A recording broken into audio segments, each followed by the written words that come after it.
الحمد لله رب العالمين الرحمن الرحيم مالك يوم الدين إياك نعبد وإياك نستعين اهدنا الصراط المستقيم صراط الذين أنعمت عليهم غير المغضوب عليهم ولا الضالين.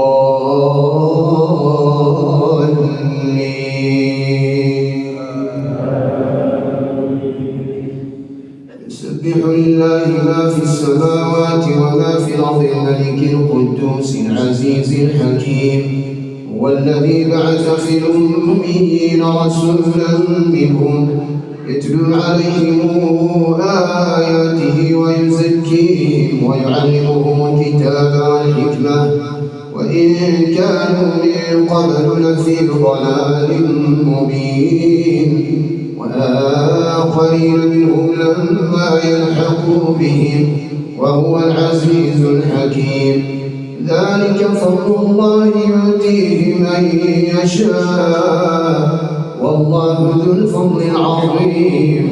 مثل الذين حملوا التوراة ثم لم يحملوها كمثل الحمار يحمل أسفارا بئس مثل القوم الذين كذبوا بآيات الله والله لا يهدي القوم الظالمين.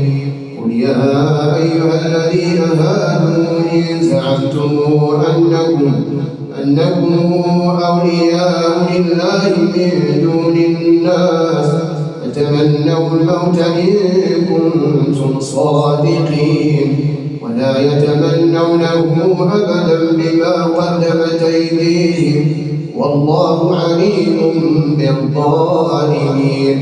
قل إن الموت الذي تفرون منه فإنه ملاقيكم ثم تردون إلى عالم الغيب والشهادة فينبئكم بما كنتم تعملون. يا أيها الذين آمنوا إذا نودي للصلاة من يوم الجمعة فاسعوا إلى ذكر الله وذروا البيع ذلكم خير لكم إن كنتم تعلمون.